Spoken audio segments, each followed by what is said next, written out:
ke arah wide, luas, lebih luas lagi, dan ke arah bawah lihat ke garis marka. Karena saya kalau misalkan di jalan yang memang agak gelap misalkan apa, saya lihatnya patokannya kadang hujan ya. Nah kalau hujan gitu kadang nggak terlalu kelihatan di depan, entah kenapa. Kalau misalkan di spion yang kecil yang saya taruh di ujung spion utama itu kelihatan marka jalan, jadi saya tetap bisa pastiin bahwa itu tuh kita ada di jalur tengah, ada di jalurnya kita gitu. Pertanyaannya, jika di jalan memang tidak ada marka sama sekali, tidak ada pertanda garis jalan gini ya, kayak di kita tuh ada garis jalan kan untuk membatasi kiri dan kanan, seperti apa dong? Ya itu, saya selalu menggunakan feeling steer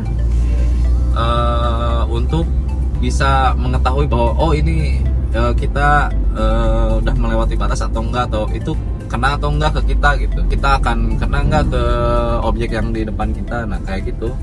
Jadi saya memakai semua instrumen yang ada di mobil ini ketika memang memerlukan gitu ya, diperlukan. Untuk belajar yang dari 4 bab tersebut ya, yang saya rangkum sendiri sebetulnya mah itu tuh yang saya rasakan lah, dari belajar mobil dari tahun lalu sampai ke bisa di awal tahun 2025 ya. Itu tuh yang paling memang susah, yang agak berproses lah, bukan susah ya, nggak ada yang susah lah, semua juga bisa. Yang paling berproses saya nyebutnya ya, yang paling berproses itu di bab yang ketiga dan keempat. Nah kalau melatih, bicara cara melatihnya ya, yang saya alamin aja ya, mungkin tiap orang beda-beda metodenya dan juga ada yang lebih proper ya, yang menjelaskan seperti ini. Karena saya kan belajarnya tidak di semacam les mengemudi seperti itulah ya, ada kan les mengemudi, mungkin itu lebih proper, lebih memang bener lah ngejelasinnya. Kalau saya mau hasil learning by doing saya sendiri gitu kan, dan dibantu sama teman waktu itu, Pak Maman ya, itu sangat berjasa sekali bagi saya bisa menyetir seperti ini. Yang saya lakukan waktu itu untuk menguasai feeling steer ya, untuk menguasai menghandling steer tersebut, itu tuh dengan cara kita belajar parkir terus menerus. Kita belajar parkir selama beberapa hari lah. Parkirnya kalau bisa di lapang luas, kayak saya kemarin ngajarin istri ya, dengan metode yang saya rasakan, karena metode tersebut paling efektif menurut saya, lebih cepat bisa gitu untuk menguasai setir gitu kan. Itu belajar parkir terus kan, kiri ke kanan, dari kiri ke kanan terus saja sampai bisa. Itu tuh handling tuh langsung terkuasai sendiri kan. Udah beberapa hari parkirnya udah lancar, paralel atau seri ya, itu udah bisa. Terus udah kalau misalkan di belajarnya pakai phone biar lebih rapi gitu parkirnya, itu udah bisa juga terlalui, nggak nabrak-nabrak.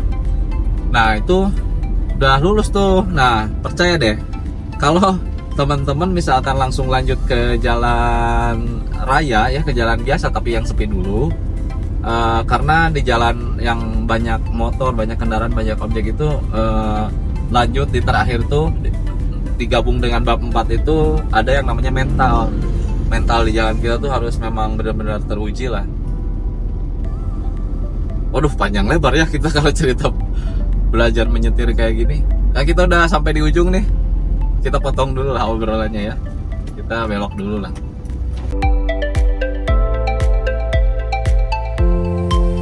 Gannya beneran itu mah, karena kita takut nabrak apa segala macam, takut diklakson orang, terutama takut kita ngehalangin orang yang di belakang kita. Ternyata mindset kita memakai motor dan memakai mobil itu berbeda ya. Kalau memakai motor memang dulu kalau misalkan kita ada yang ngelakson nih, ini nggak tahu ya kalau teman-teman, kalau saya sendiri ketika pakai motor terus ada yang ngelakson, ada yang minta jalan, langsung buru-buru kita, kalau misalkan nggak tancap gas kita ngalah ke kiri kan. Nah itu selalu kayak gitu pasti. Kalau kita mau nyantai ya udah ngalah, tapi kita kalau misalkan sama-sama buru-buru ya udah kita juga ikut gas gitu biar nggak ngehalangin. Kalau motor bisa sefleksibel itu, tapi kalau mobil dengan yang jalan memang kayak ngantri gitu kan, kayak gini misalkan kan, saya nggak mungkin tiba-tiba nyalip mobil di depan dalam keadaan gini kan, nggak bisa kan. Nah ini tuh mental tersebut tuh terbentuk dengan seiring waktu gitu. Saya tuh 1 bulan, jadi total tuh 3 bulan sebetulnya. Ini kita ada di, lupa cerita, kita ada di Cadas Pangeran, udah sampai Cadas Pangeran ya. Jalannya biasalah, berkelok-kelok depannya mobil besar.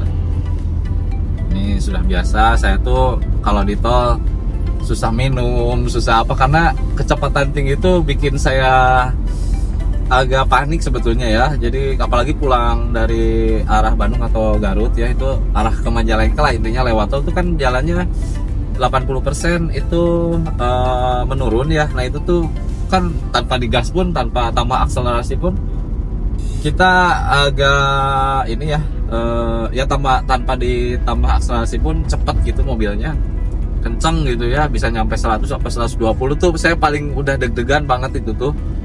Belum bisa sampai kayak orang 160 gitu, karena anjuran tol pun memang itu maksimal 80 loh. Kalau cepet-cepetan kayak gitu ya saya belum berani lah intinya, kalau kecuali memang driver profesional. Saya takutnya kalau cepet-cepet memang ada kejadian mendadak di jalan atau pengereman mendadak kan, itu juga bisa menyelamatkan lah kalau kita sesuai aturan gitu kan. Kita juga sadar diri lah, kalau mobil tua tuh harus memang banyak sadar diri gitu, di jalan juga jangan kenceng-kenceng. Meskipun ini 1800 cc ya sanggup-sanggup aja. 140, 160 saya lihat tuh maksimal apa ya, top speednya tuh di 165 km per jam mobil ini tuh. Tapi ya lihat dulu, itu pertama lahir. Kalau ini udah tua, kebilangnya udah 25 tahun beroperasi mobil ini, ya ngeri lah kalau di jalan seperti itu gitu ya. Takutnya juga rem tiba-tiba blong, kita ada kagok, kita harus ngerem, kecepatan lagi tinggi, udah itu banyak kecelakaan tuh kayak gitu di tol tuh.